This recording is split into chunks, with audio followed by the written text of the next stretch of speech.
Today, we're talking about the secret weapon behind every powerful sentence you've ever read or heard. It's the engine that drives all communication, and it's hiding in plain sight. Yup, we are talking about verbs. So let me just ask you this. If you had to pick just one word, the single most important word in any sentence, what would it be? I mean, if you had to build a complete thought around just one type of word, what are you going to pick? Yup, you guessed it. It's the verb. Think of it like the engine of your sentence. It's the power source. Without it, your ideas just sit there. They have no movement, no energy. They literally go nowhere. Okay, so to really get a handle on how to use them, we first need to dive into what a verb actually does. What's its job? When you boil it all down, it's actually pretty simple. A verb really only does one of two things. It either shows an action, we're talking running, thinking, jumping, or it describes a state of being, like using words such as is or seems. So it's either action or its existence. Let's break that down into three key functions. First, like we just said, it expresses some kind of action, like in the dog swam. Simple enough. Second, it can act as a bridge, linking words together, like connecting a subject with how they feel, and I am upset. And third, and you've got to remember this, you absolutely cannot make a complete statement without one. No verb, no sentence. Period. But verbs do more than just show action. They're also like little time machines. They're the things that tell us when something actually happened. So let's take a look how they deal with the past. Now, when we want to talk about the past, verbs kind of split off into two main teams. You've got your regulars and you've got your irregulars. It might sound a little technical, but the difference is actually really straightforward.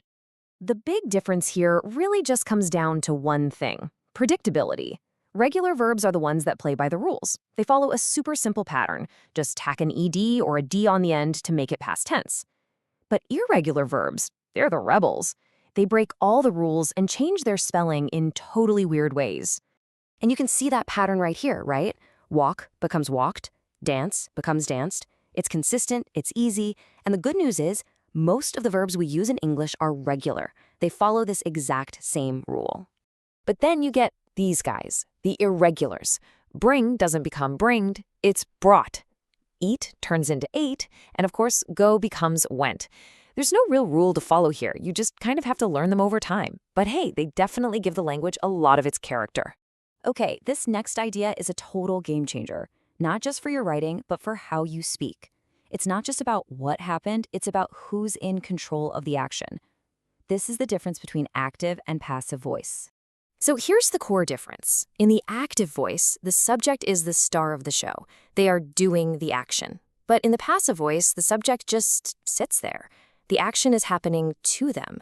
It creates a completely different energy, a totally different feel. Let's look at a classic example. The boy kicked the ball. See how direct that is? It's clear, it's full of energy. The boy's in charge. You've got your subject, your verb, your object. It's just a clean, powerful sentence. Now just watch what happens when we flip that. The ball was kicked by the boy. You feel that shift, right? The focus is now on the ball, but all the energy is gone. And our hero, the boy, gets kind of pushed to the back. Now, this isn't always a bad thing. Sometimes you want to emphasize the ball, or maybe you don't know who did the kicking. The passive voice gives you those options, but it definitely changes the whole vibe of the sentence. So, why does any of this matter? Well, because when you understand these tools, tense, voice, action, you can start making conscious choices. You can make your communication way clearer, more direct, and a lot more powerful. I mean, this quote really just sums it all up perfectly. Stronger, fewer words, and clearer. What more could you want? When you use the active voice, you're putting the energy right where it belongs, with the person or thing that's actually doing something.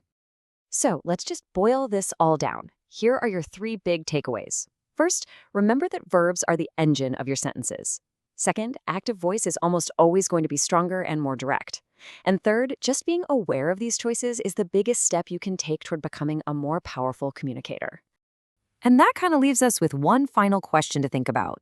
Sure, the passive voice has its uses, but when you really want to get your point across with real clarity and confidence, which voice are you going to choose to power your sentences? That's all for this explainer.